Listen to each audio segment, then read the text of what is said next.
오늘 본문은 이사야 56장 7절에서 12절까지의 말씀입니다. 내 집은 만민이 기도하는 집이라 라는 제목으로 우리 함께 말씀을 살펴보도록 하겠습니다. 지난주에는 이사야 56장 1절에서 8절까지의 말씀을 통해서 안식일을 지켜야 하는 두 가지의 이유에 대해서 우리가 함께 살펴보았습니다. 안식일을 지켜야 하는 이유, 그 첫 번째, 안식일은 하나님의 천지 창조는 하나님이 시작하셨고 하나님이 끝내신 일입니다. 여기에는 사람의 도움이 존재할 자리가 없습니다. 사람도 천지 창조의 한 부분으로서 하나님께서 창조하신 것이지 사람이 하나님의 창조에 한 손을 얹거나 한 다리를 얹은 것이 아닙니다. 그래서 안식일에는 일하지 마라. 안식일에 아무 일 하지 않으므로 천지 창조는 오직 하나님의 은혜로 받은 것이지 우리가 일해서 받은 대가가 아니다. 이거 알아라고 하나님께서 안식일을 우리에게 주셨습니다. 안식일을 지키라. 안식일을 지키는 두 번째 이유도 이와 같습니다. 하나님께서 이스라엘 민족들을 출애굽시킬 때에 출애굽 사건은 하나님이 시작하셨고 하나님이 끝내신 일입니다. 여기에도 사람의 도움이 존재할 자리가 없습니다. 오히려 이스라엘 민족은 출애굽 내내 원망했고 불만했던 민족입니다. 그럼에도 불구하고 하나님은 출애굽 사건을 완성하시죠. 출애굽 사건은 이 세상에서의 구원을 상징하는 그림자입니다. 하나님의 구원의 역사는 사람의 도움을 필요로 하는 것이 절대 아닙니다. 그래서 안식일에는 일하지 마라.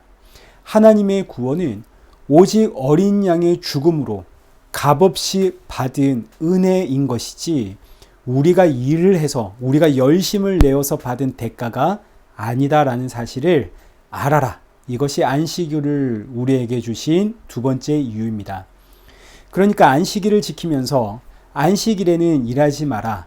안식일에는 예배를 드려라. 이 의미는 결국 우리가 받은 이 구원의 은혜는 내 노력이나 내 정성의 결과가 아니라 오직 어린 양의 피로 값없이 받은 것임을 잊지 마라 라는 의미입니다.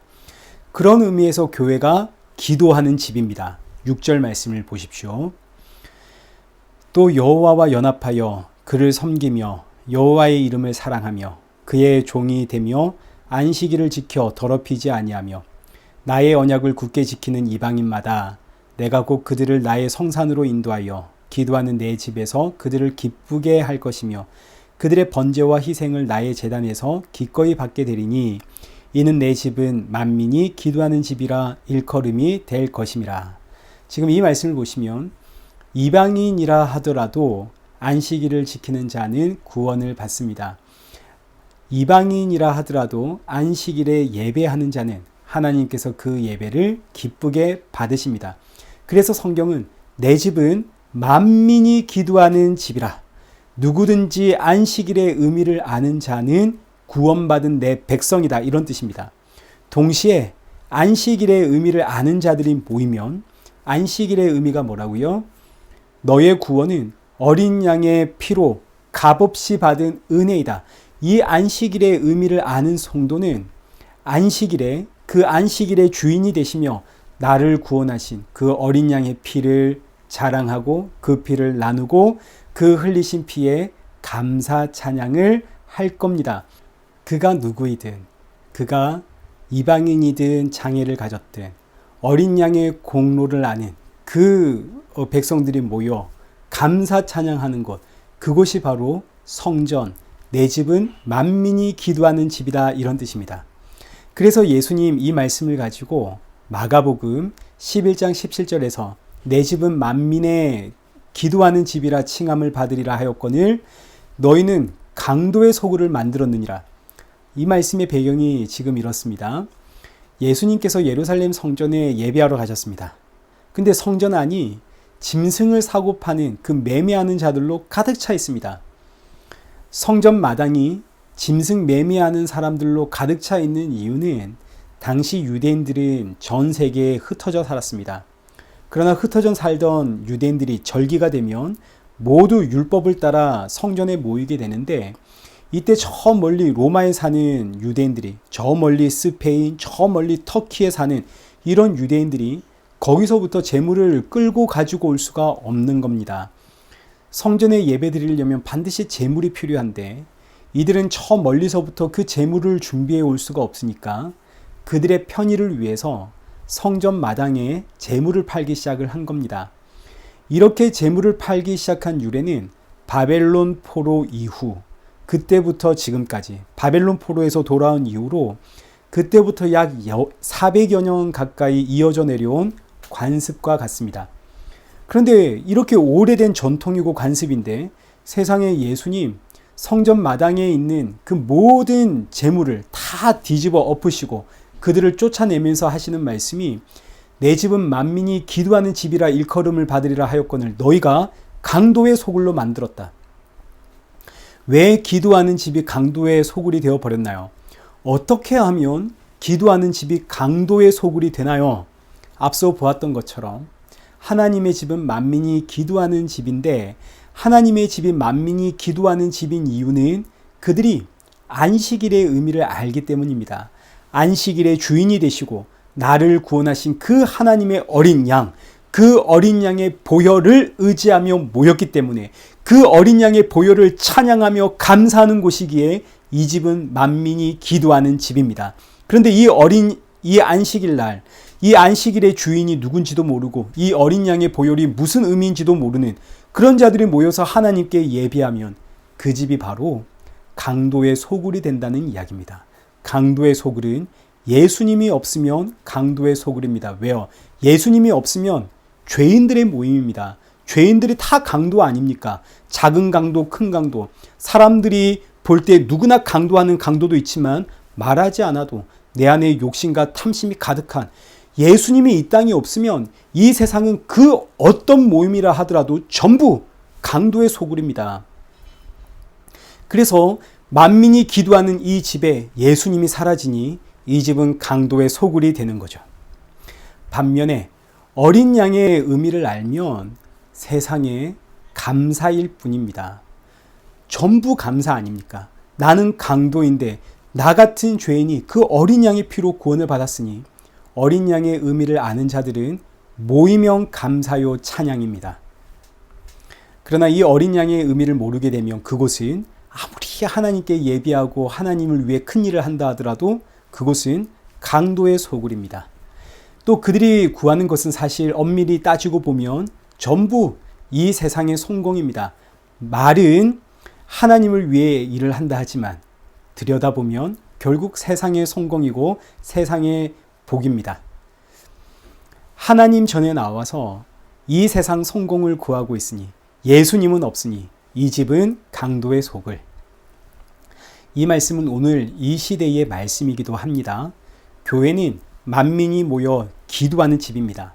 하나님의 어린 양 대신 그 십자가에 죽으신 예수 그리스도의 보혈 의지하며 그 보혈로 내가 죄 씻음 받았다는 사실, 그 보혈로 내가 이 죄와 사망의 세상에서 구원받았다는 사실, 이 사실 앞에 기도하고 찬양하는 세상의 성공이 아니라 내가 하나님의 천국 백성이 되었다는 이 사실 앞에 감사하고 찬양하는 여러분 이것이 바로 교회입니다.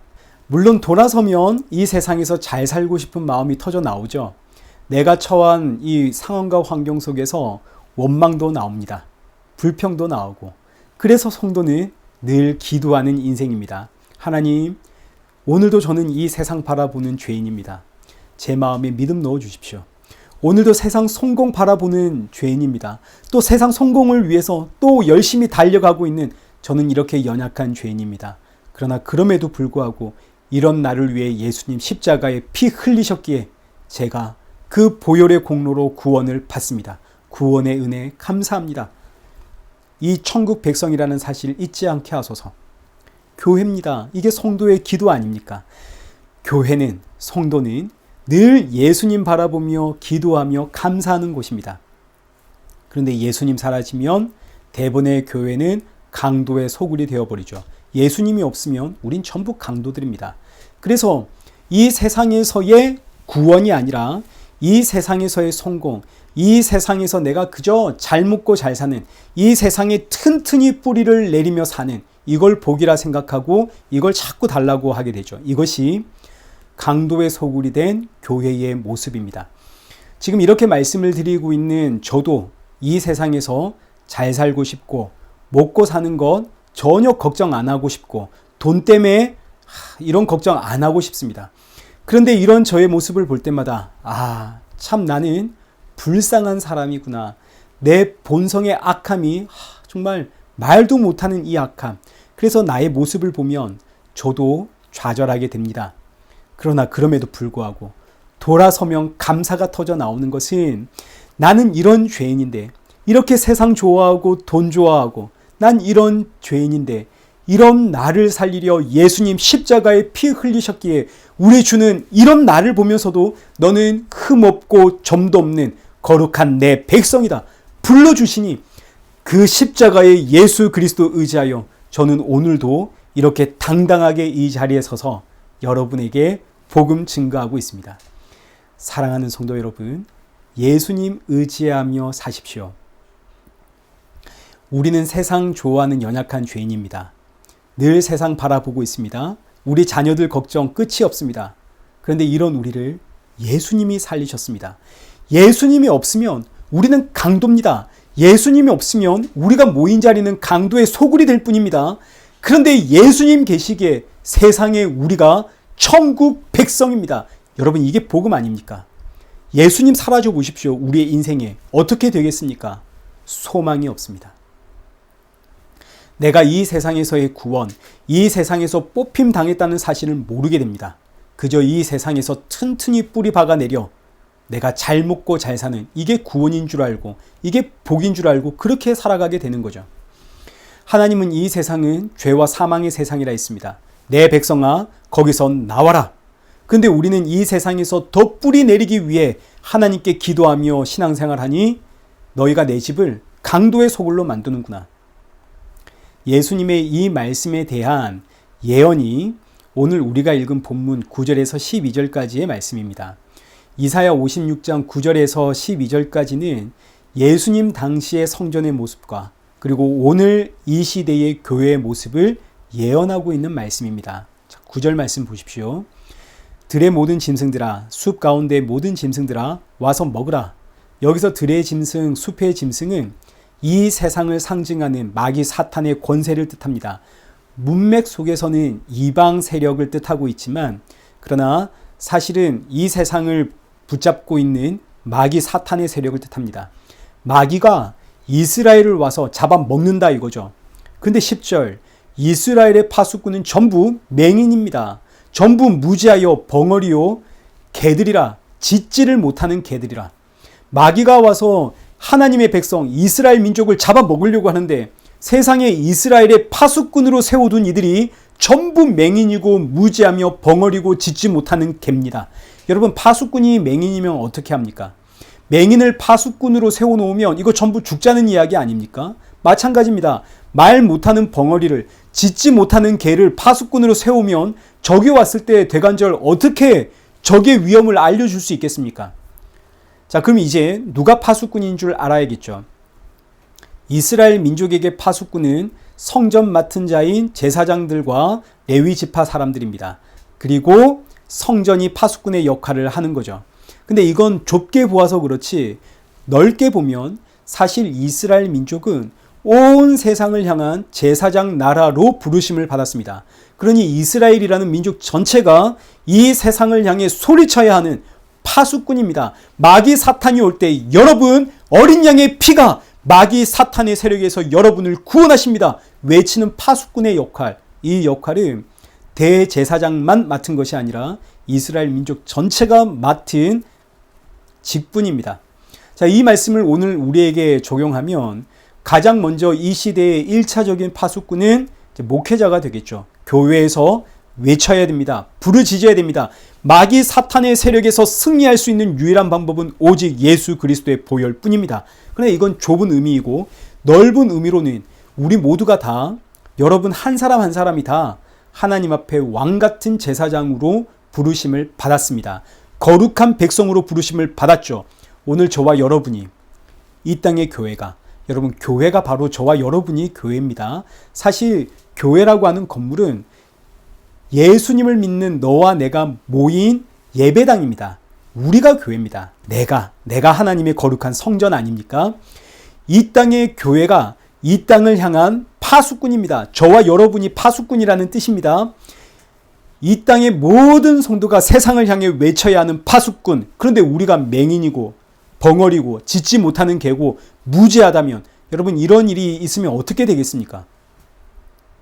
이런 일이 있어서는 안 되겠죠. 그런데 성경은 이사야 선지자는 말세에 이런 일이 일어날 것이라고 이사야 선지자를 통해서 우리에게 예언을 하고 있는 것이 오늘 본문의 내용입니다. 예수님 이 땅에 오실 때 성전 그리고 교회가 이렇게 될 것이다. 마귀가 온다. 마귀가 오는데 최전선에서 외쳐야 하는 파수꾼 교회가 저와 여러분이 이 땅의 성도가 전부 맹인이 되어 무지하고 벙어리가 되고 짖지 못하는 개가 될 것이다. 이 의미는 분별을 못한다는 뜻입니다.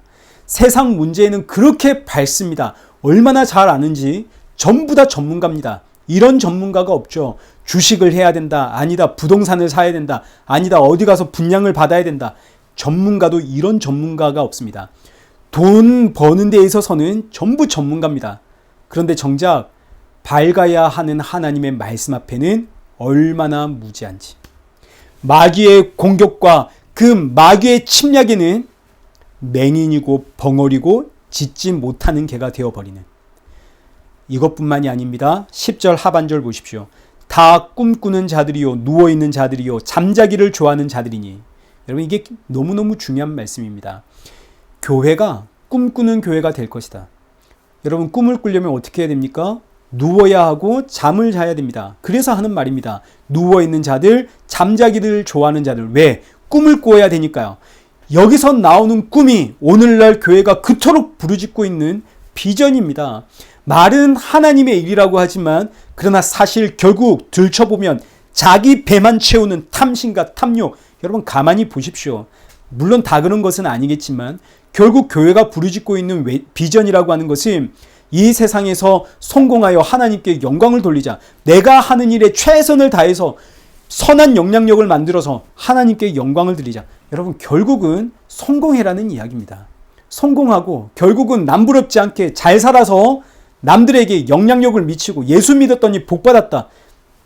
여러분 이게 지금 오늘날 말하고 있는 교회의 비전입니다. 이게 여러분 꿈입니다. 꿈꾸는 교회. 교회의 비전은 여러분 언제나 예수님입니다. 예수님 믿고 사는 교회. 여러분 이것이 교회의 비전입니다. 예수님 믿고 살면 됩니다. 그런데 이런 비전 말고 다른 비전 내놔라. 꿈꾸는 교회의 전형적인 모습입니다. 우리는 하나님을 위해 큰 일을 하겠다. 말은 근사하고 멋지지만 결국은 성도들에게 열심을 내라는 이야기고 더 많이 헌금을 해라는 이야기입니다. 헌금을 해야 큰 일 할 거 아닙니까? 이게 꿈꾸는 교회.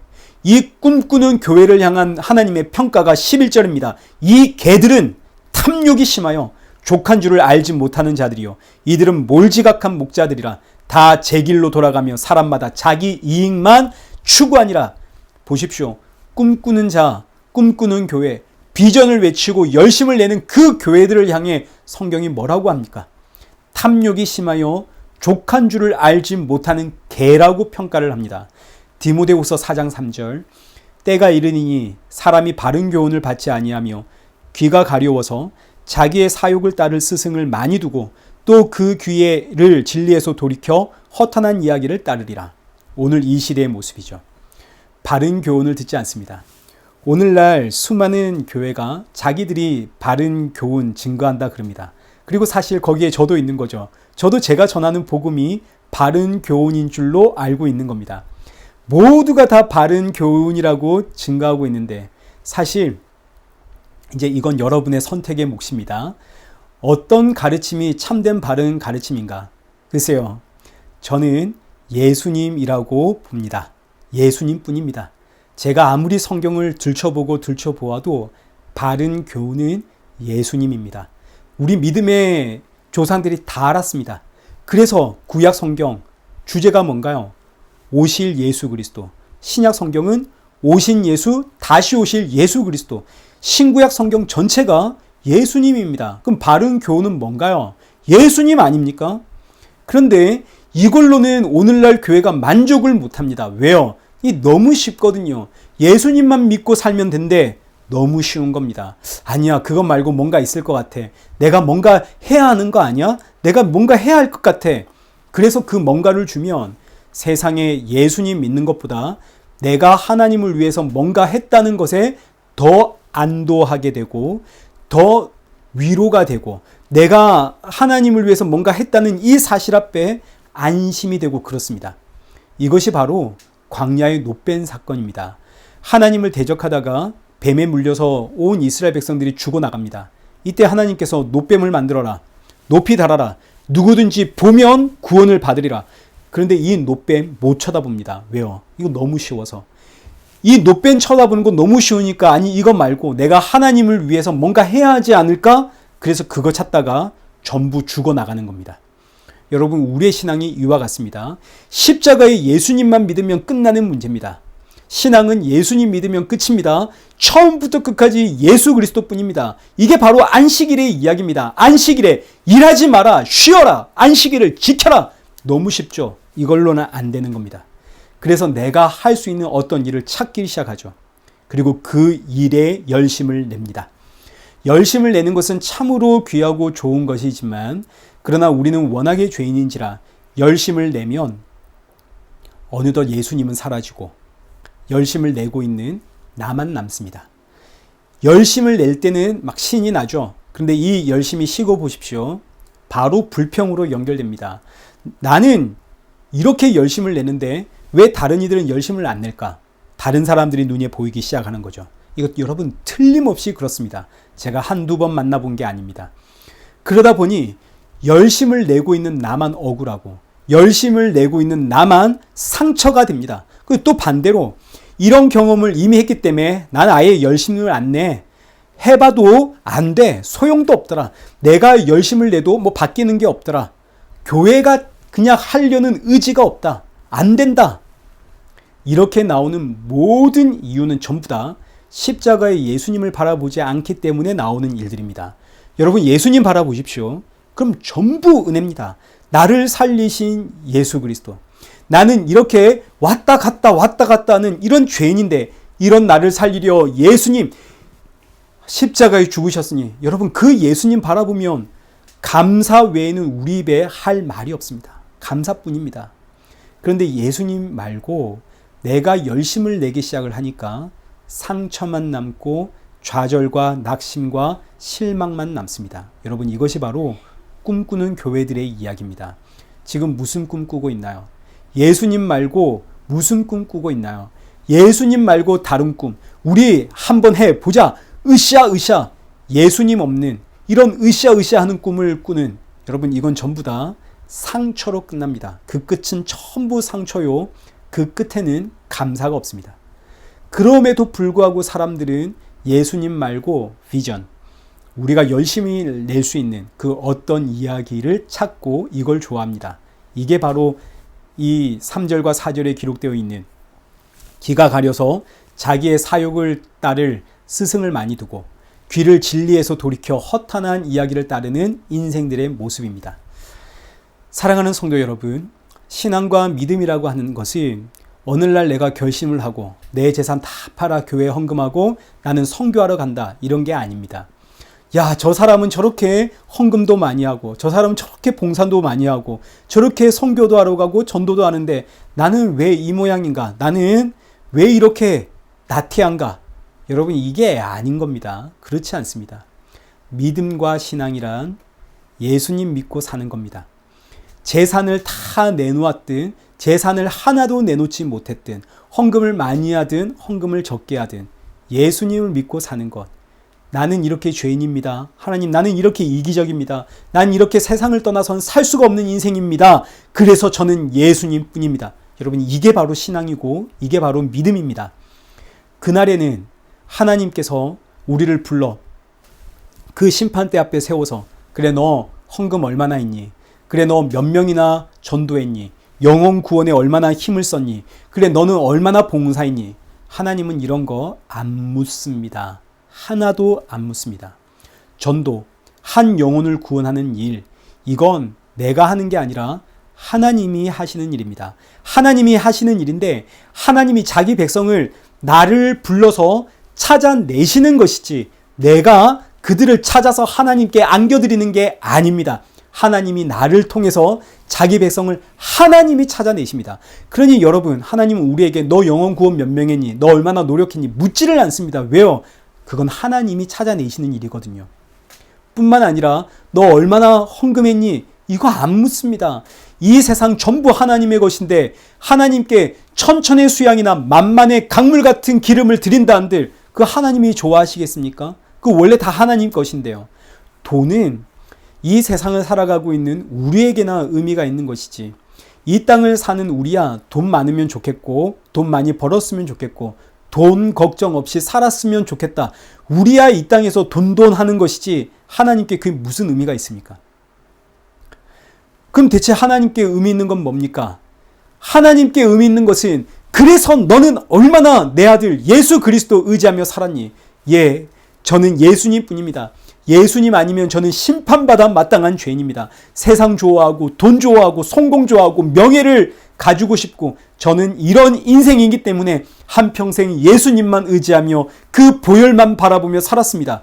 여러분, 이것이 하나님께 의미 있는 신앙이고 하나님께 의미 있는 믿음이고 이것이 하나님의 기쁨이고 하나님의 영광입니다. 사랑하는 성도 여러분, 여러분은 이 시대의 파수꾼으로 우리의 역할은 이 세상에서 예수 그리스도를 믿고 사는 것이고 그리고 예수님의 증인으로 예수님 자랑하는 것에 있습니다. 여러분, 이 일에 열심을 내십시오. 우리가 뭘 하자가 아니라 예수님 자랑하는 일에 열심을 내시고 예수님 증거하는 일에 열심을 내시고 그 예수님 사랑하고 닮아가는 일에 열심을 내십시오. 이 열심의 끝에는 감사만 있습니다. 남은 이 한 주 예수님의 구원의 은혜에 더욱 감사만이 넘치는 그런 저와 여러분 되시길 축원합니다.